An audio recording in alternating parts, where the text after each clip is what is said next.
Assalamualaikum warahmatullahi wabarakatuh. Halo semuanya, kembali lagi bersama saya Maulida. Di pertemuan kali ini saya akan membahas tentang media pembelajaran atau materi teori pembelajaran behavioristik. Nah, di sini di pertemuan kali ini saya ditugaskan untuk membuat pembelajaran. Oke, saya akan memaparkan atau menjelaskan gimana sih apa itu behavioristik. Mari kita lihat selanjutnya.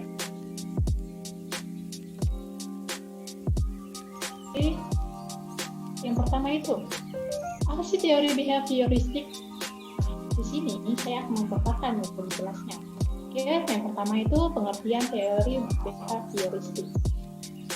Teori belajar behavioristik ini adalah teori belajar yang mengedepankan perubahan perilaku peserta didik sebagai hasil proses pembelajaran. Nah, di sini terjadinya perubahan tingkah laku diakibatkan oleh adanya interaksi antara stimulus dan respon. Teori ini lebih menjelaskan tentang berorientasi pada perilaku yang lebih baik. Nah, teori ini lebih mengedepankan tingkah laku ya teman-teman. Oke, apa sih stimulus dan respon itu bagaimana dia?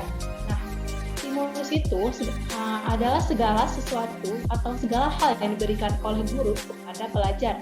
Nah, sedangkan respon itu berupa reaksi atau tanggapan pelajar terhadap stimulus yang diberikan oleh guru tadi. Oke, selanjutnya saya akan menerangkan.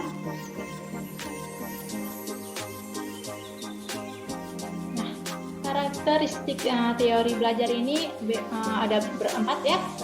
Yang pertama itu mengungkapkan atau mengutamakan pengaruh lingkungan. Yang kedua, hasil pembelajaran fokus pada terbentuknya perilaku yang diinginkan.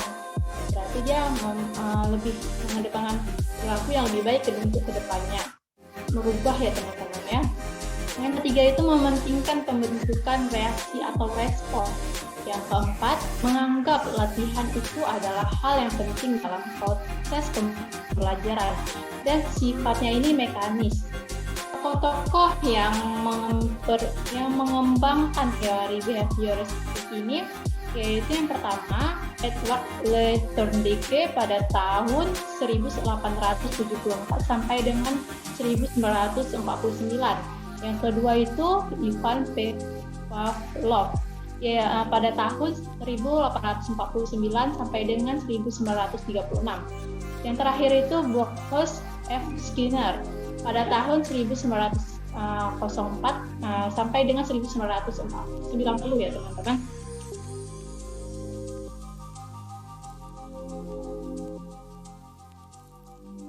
Nah, di sini saya akan memaparkan contoh penerapan teori belajar behavioristik.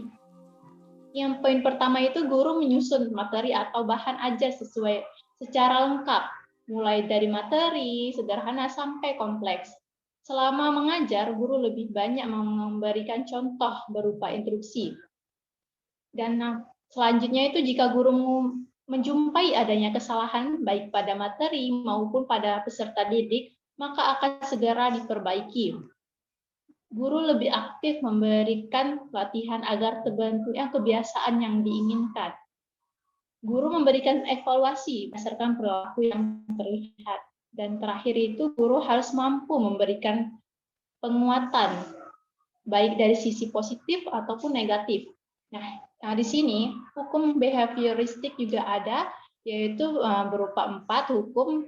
Pertama itu hukum kesiapan, yaitu berarti bahwa kegiatan pembelajaran akan memberikan hasil yang diinginkan jika adanya kesiapan, mulai dari kesiapan guru maupun siswanya ya teman-teman. Yang kedua itu hukum latihan, artinya kegiatan pembelajaran berhasil jika peserta latihan terukur. Yang ketiga itu hukum efek. Hukum efek itu berarti sebagai contoh jika guru dapat memberikan hadiah, dengan begitu peserta didik memotivasikan untuk lebih baik lagi dan ingin belajar terus-menerus untuk merubah hal-hal yang tidak baik ya teman-teman. Dan yang terakhir itu hukum sikap, yaitu sikap yang perubahan sikap dipengaruhi oleh hal-hal yang ia dapatkan selama kegiatan pembelajaran. Selanjutnya,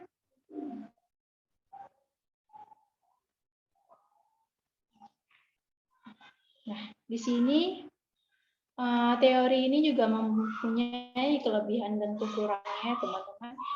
Yang pertama itu kelebihan peserta didik dibiasakan untuk latihan dan praktik yang di dalamnya memuat unsur kecepatan, spontanitas, kelenturan, refleks, dan daya tahan. Poin kedua itu mampu mendorong peserta didik untuk berpikir linear dan konvergen. Yang terakhir itu memudahkan peserta didik untuk mencapai target tertentu dalam pembelajaran. Nah, di sini kekurangannya itu membatasi keaktifan, produktivitas, dan imajinasi peserta didik. Pembelajaran hanya berpusat pada guru, sehingga peserta didik itu terkesan pasif dan berpotensi menimbulkan hukuman verbal dan fisik, seperti memberikan hukuman peserta didik yang melanggar aturan atau bahkan menjewer.